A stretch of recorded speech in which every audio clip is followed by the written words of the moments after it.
कि काथी के चाटैया पापा हो बिछवले बाड़ा हमरो के बैठवले।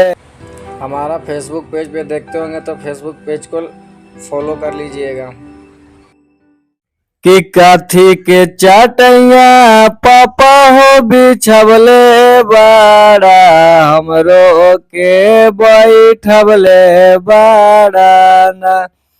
कि काथी के कारजवा पापा हो बनवले बाड़ा हमरो के बिसरवले बाड़ा ना।